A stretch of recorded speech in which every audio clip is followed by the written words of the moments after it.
Microsoft has finally decided to address the looming Windows 10 problem with what they see as a fitting solution. However, as it usually goes with these kinds of things, it will come with a price.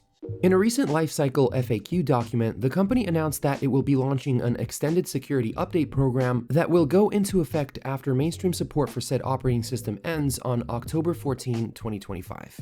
Now, typically, you'd expect such a program to be initially offered to organizations and businesses, and then maybe down the line, if a bunch of people make enough noise, for it to be extended to individual users as well. However, surprisingly enough, this time the folks at Redmond decided to subvert expectations and just make extended support available for everyone from the get-go. If you like these kinds of videos, consider supporting the channel by subscribing and becoming a member. Thanks a ton. Now, there are actually two ways users will be able to enter the ESU program, and as I alluded to in the very first sentence of this video, both will require a paid subscription. First, we're going to go over the more straightforward way, as that one is probably going to be the more accessible option for a broader base of users. Quote, "If you're an individual customer or organization who elects to continue using Windows 10 after support ends, you'll have the option of enrolling your PC in the paid Extended Security Updates program. The ESU program enables PCs to continue to receive critical and important security updates as defined by the Microsoft Security Response Center through an annual subscription service after support ends." So like I said, pretty straightforward. According to the official documentation, for eligibility, a device must be running Windows 10 version 22H2. Similar to certain previous versions of the operating system, the program will last for 3 years, and you'll be able to access it by making annual payments. If that's something you decide to opt for, your system will receive two specific types of updates. The first are critical updates, which account for vulnerabilities whose exploitation could allow code execution without user interaction, and the second are important updates, which have the purpose of patching vulnerabilities whose exploitation could result in compromise of user data or processing resources.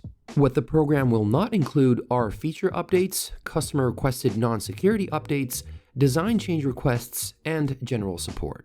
According to the provided information, there will be no minimum license purchase requirements, and the program will be available in volume licensing starting about 12 months before the end of support of Windows 10 or late 2024. Even though Microsoft is still keeping quiet about pricing details, experiences from previous programs have taught us that each new year of extended support can be double the price of the previous one. For example, if we take a look at the Windows 7 ESU program, the first year of updates for the Enterprise Edition cost $25 per device, the second year cost $50, and the third year cost $100. On the other hand, for users of the Pro Edition, over the course of 3 years, the price doubled from $50 to $100 to $200 per device. But in terms of ESU for Windows 10, final and accurate pricing will be made available closer to the end of support date, so we'll know for sure by then.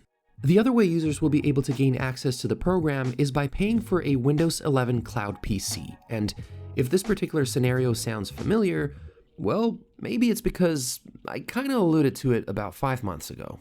One way Microsoft theoretically could push Windows 11 onto more devices is through a cloud-based solution via Windows 10, but then the question is, what happens when Windows 10 enters its end-of-life phase and a bunch of users are not able to physically upgrade because their PCs don't meet the minimum hardware requirements? Well, it's actually simple. Windows 10 gets extended support in a bundle with that very same cloud-based solution. To quote the official documentation, for Windows 365 customers, ESUs will be provided for the Windows 10 devices that connect to a Cloud PC running Windows 11 at no additional cost. Now, this may sound like a quite generous offer at first, but there are at least a couple of things that need to be factored in here. First, Windows 365 is currently only available for businesses and enterprises, and second, the cheapest plan you can purchase at the moment costs $28 a month, not including tax, for which you gain access to a dual-core CPU with 4 GB of RAM and 64 GB of storage. Earlier this year, some reports did indicate that Microsoft was working on a consumer version of Windows 365.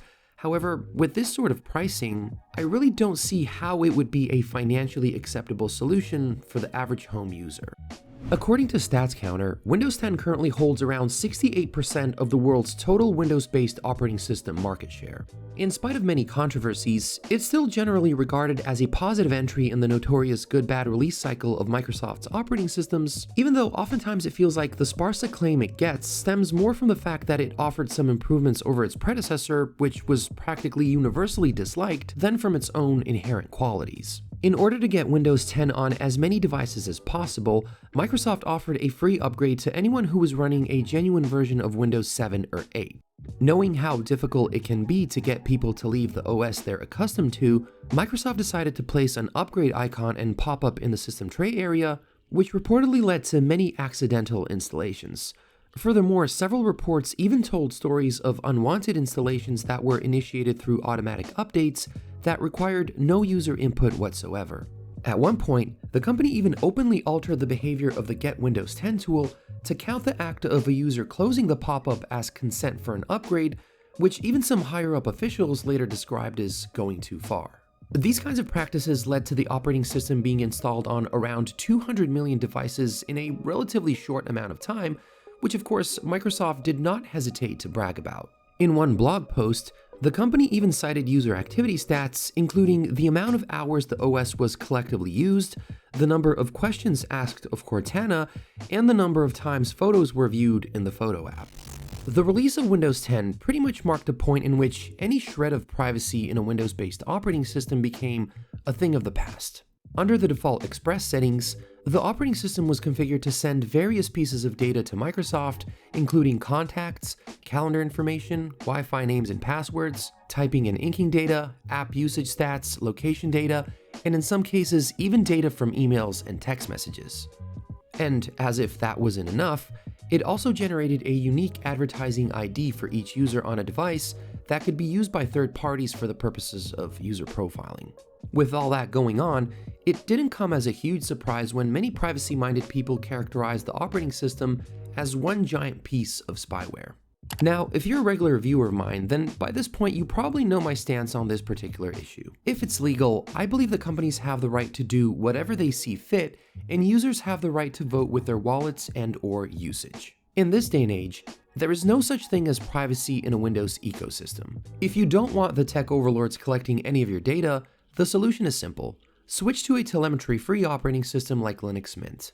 If, on the other hand, you're bound to Windows because of work, but you still want privacy in your personal activities, then consider compartmentalizing your usage. Use Windows for work, but use a transparent, free, open-source alternative for everything else.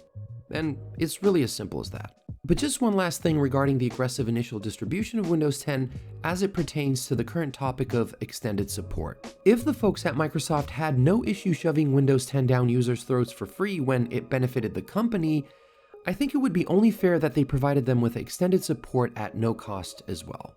People are going to figure out how to get it for free anyway. But let me know what you think about this in the comments below. I know you guys usually have pretty strong opinions when it comes to topics like these, so it'll be interesting to hear your perspective on this one. But with that, thank you so much for watching, and as always, stay strong.